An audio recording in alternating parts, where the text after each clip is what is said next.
हाथ में तलवार लेकर राजा के पास जाता है।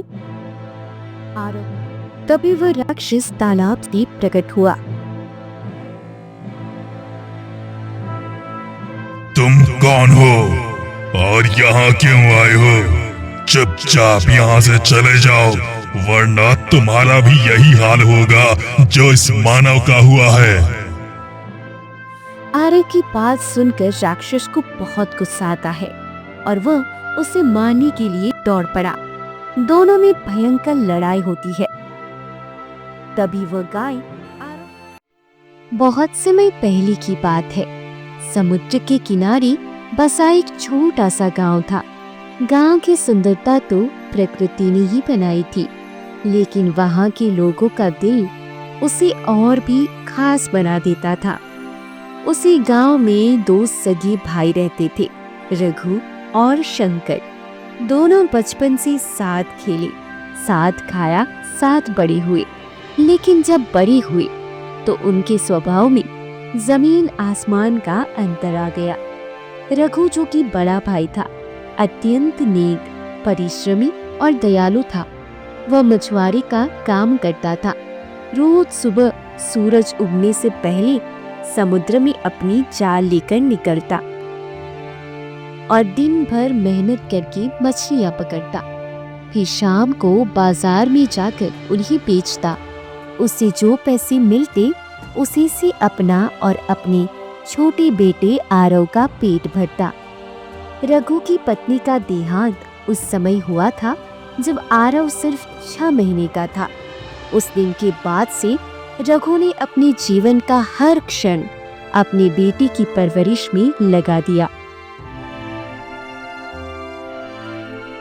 आरव बेटा, मुझे कोई अफसोस नहीं कि तेरी माँ चली गई, क्योंकि मुझे तुझ जैसा बेटा मिला है। मैं तुझे इतना योग्य बनाऊंगा कि तू खुद पर गर्व करेगा।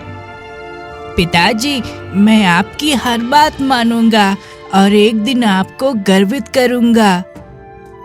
वहीं दूसरी ओर शंकर, जो कि छोटा भाई था, वह लालची, क्रूर और स्वार्थी था। उसकी पत्नी ललिता भी उससे 2 कदम आगे थी, स्वार्थ और ईर्ष्या की मूर्ति।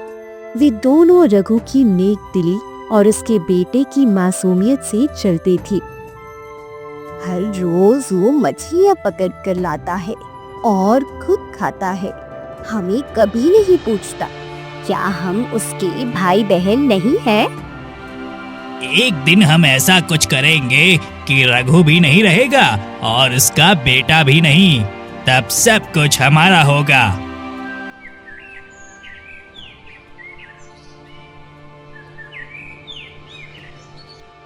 एक दिन रघु ने समुद्र जाने की तैयारी की।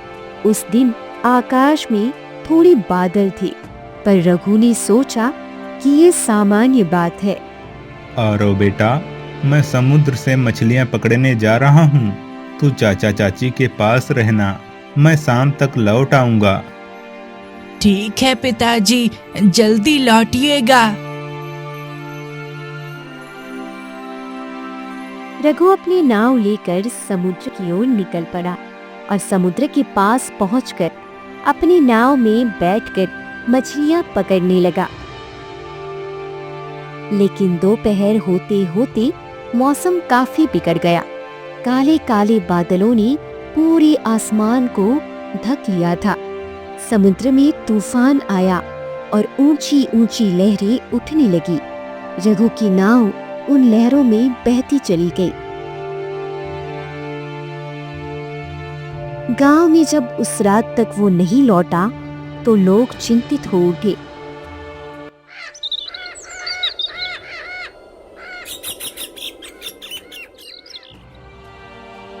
दूसरे दिन गांव के कई लोग उसे खोजने समुद्र की ओर गए, लेकिन ना तो नाव मिली और ना ही रघु का कोई नामो निशान। गांव के बुजुर्गों ने धीरे से सिर हिलाया। अरे भाई, हमें तो लगता है समुद्र ने उसे अपने पास रख लिया। भगवान उसकी आत्मा को शांति दे।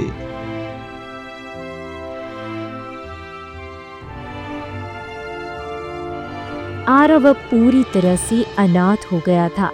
शंकर और ललिता ने उसे अपने घर में तो रख लिया, लेकिन दिल से कभी उसे स्वीकार नहीं किया। समय बीतता गया, आरव बड़ा हो गया। वह स्वभाव में शांत, मेहनती और आज्ञाकारी था, लेकिन शंकर और ललिता के लिए वह कांटे की तरह चुभने लगा था।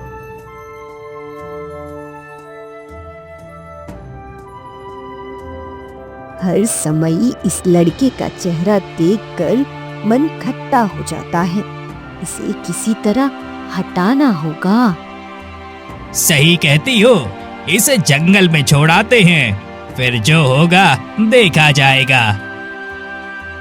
एक दिन शंकर और ललिता ने आरव से कहा, आरव बेटा, चलो तुम्हें आम के पेड़ दिखाते हैं, वहाँ बहुत मीठे आम लगे हैं। सच में चाचा, मैं बहुत दिन से आम खाना चाहता था।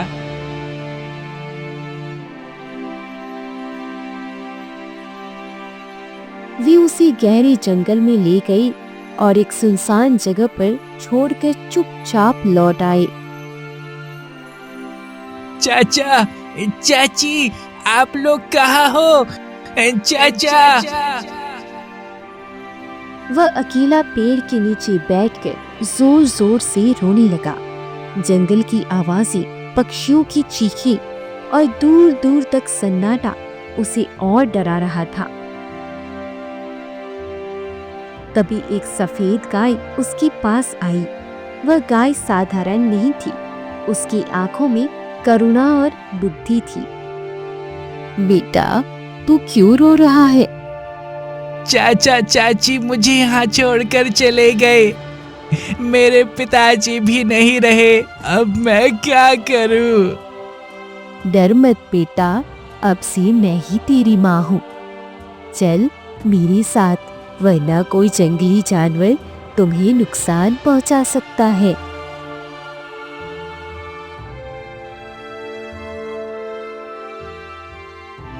गाय उसे अपने साथ एक रहस्यमयी गुफा में ले गई। गुफा के अंदर एक छोटी सी दुनिया थी। फलदार पेड़, जल का स्रोत, सुंदर फूल और शांति का वातावरण। यह गुफा अब तेरा घर है। मैं तुझे हर वो चीज सिखाऊंगी जो तुझे एक दिन महान बनाएगी। आरव ने गाय के साथ रहकर नीति, धर्म, तलवारबाजी, तीरंदाजी, युद्ध, कला और यहाँ तक कि शासन की शिक्षा भी प्राप्त की।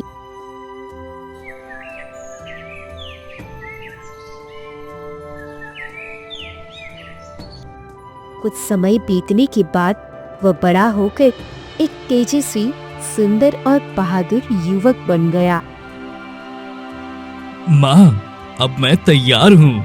मुझे बाहर जाकर अपना उद्देश्य पूरा करना है। जा बेटा, पर सदा सत्य, धर्म और न्याय की मार्ग पर चलना। हमारा आशीर्वाद सदैव तुम्हारी साथ रहेगा।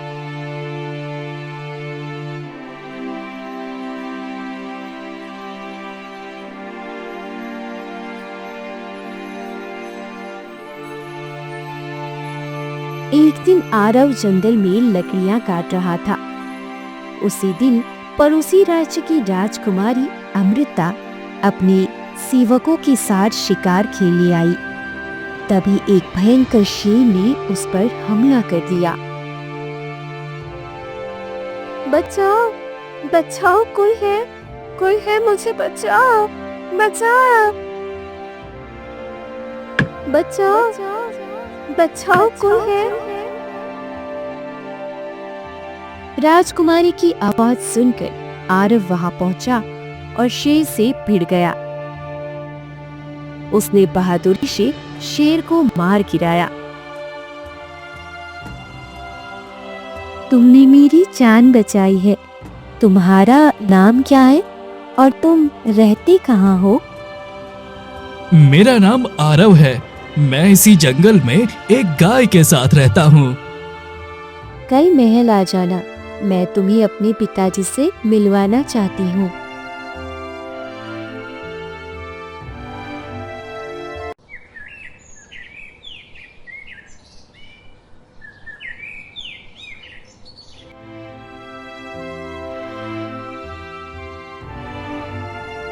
दूसरे दिन आरव महल पहुंचा। दरबानों ने उसे रोका, लेकिन राजकुमारी के आदेश से वह दरबार में गया।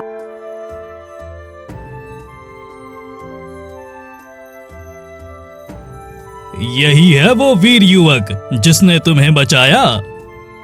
हाँ पिताजी, इसी ने मेरी जान बचाई थी। बेटा, मैं तुम्हारी बहादुरी से अति प्रसन्न हूँ, इसलिए मैं तुम्हें अपने राज्य का सेनापति नियुक्त करता हूँ। राजा की बात सुनकर आरव बहुत खुश हो जाता है और वह सेनापति से पद पर नियुक्त होकर राजमहल में ही रहने लगा।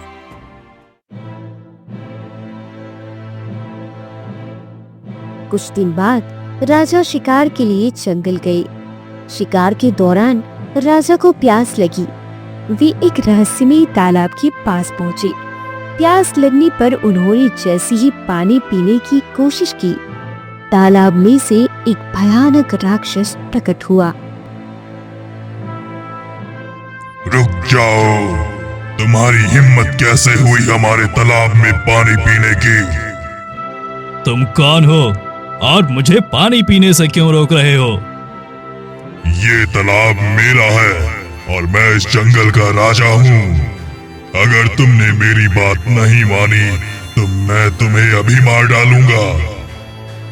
तुम जो भी हो, मुझे पानी पीने से नहीं रोक सकते। मुझे बहुत जोर की प्यास लगी है। मैं इस तालाब का पानी जरूर पीऊंगा। राजा की बात सुनकर राक्षस हाथ में तलवार लेकर राजा पर झपट पड़ा और दोनों में तलवारबाजी होने लगी। राक्षस कुछ ही देर में राजा को परास्त कर देता है और उन्हें तालाब के किनारे एक बड़े पेड़ से रस्सी से बांध देता है। इधर महल में रात हो गई, लेकिन राजा नहीं लौटे। अगले दिन भी उनका कोई पता नहीं चला। राजकुमारी रोने लगी। अगर पिताजी को कुछ हो गया तो मैं जी नहीं पाऊंगी। राजकुमारी को रोता हुआ देखकर आरव उन्हें विश्वास दिलाता है कि वह किसी न किसी प्रकार से राजा को अवश्य ढूंढकर राजमहल वापस लेकर आएगा। राजकुमारी, मैं वादा करता हूँ कि राजा को ढूंढकर अवश्य लाऊंगा।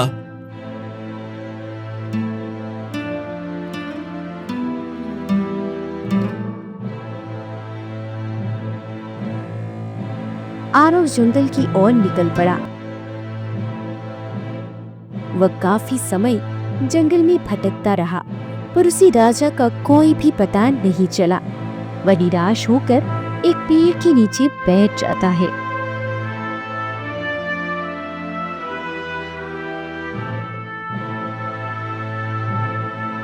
तभी उसे वही गाय मिली जिसने आरव को पाल पोस कर बड़ा किया था। गाय को देखकर आरव एकदम से खड़ा हो जाता है और गाय से लिपटकर गले लग जाता है। गाय के पूछने पर आरव सारी बात उस गाय को बताता है। तब गाय ने कहा, बेटा, तुम चिंता मत करो, राजा को ढूंढने में मैं तुम्हारी मदद करूंगी। चलो मेरे साथ, हम दोनों मिलकर महाराज का पता लगाते हैं।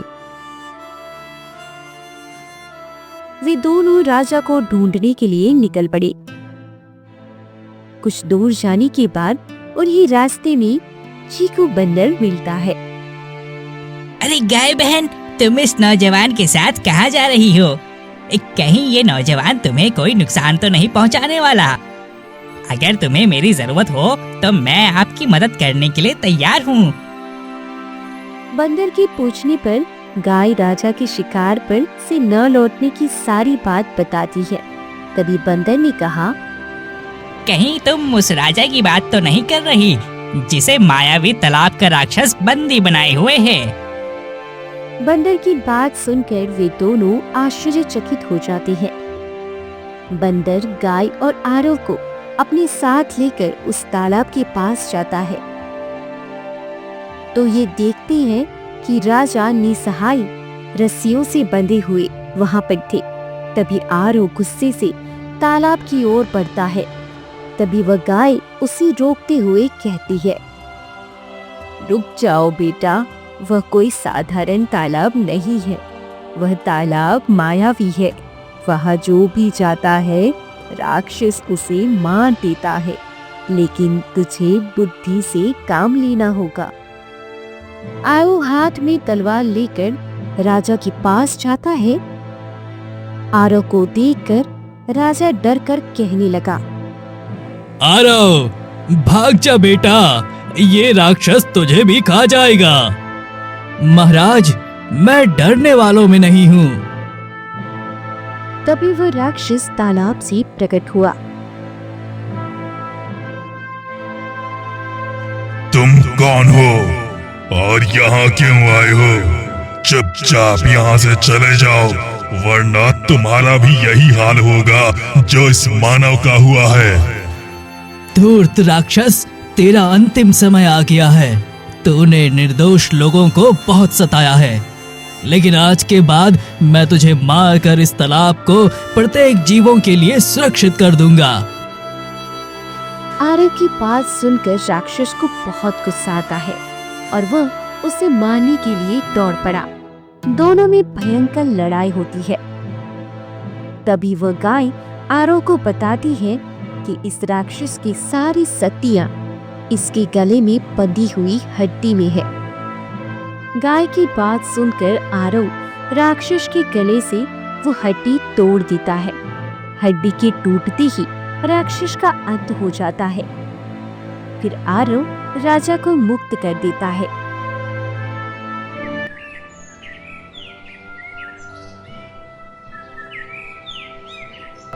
राजा सभी को धन्यवाद देता है और वापस महल में आ जाता है। राजा आरव से कहता है, आरव, तू ना केवल वीर है बल्कि चतुर भी है। मैं अपनी पुत्री का विवाह तुझसे करता हूँ और तुझे अगला राजा घोषित करता हूँ। आरव और अमृता का धूमधाम से विवाह हुआ। राज्य में शांति थी। धीरे धीरे कुछ समय बीता। एक दिन आरव घोड़े पर सवार होकर जंगल की ओर गया। तभी उसने दो बाजों को एक पेड़ पर बातें करते हुए सुना। समुद्र के टापू पर एक दुर्बल सा इंसान पड़ा है। जब मरेगा हम उसका मांस खाएंगे। हाँ, बस कुछ पल का ही मेहमान है। आरव को शक हुआ। उसने तुरंत एक नाव ली और समुद्र के उस टापू पर गया। वहां उसने देखा एक दुर्बल बूढ़ा आदमी करा रहा था। आप, ये तो पिताजी। दोनों लिपट कर रोने लगे। आरव उन्हें महल ले आया और राजवैद्य से इलाज कराया और कुछ ही दिनों में रघु पूरी तरह से स्वस्थ हो गया।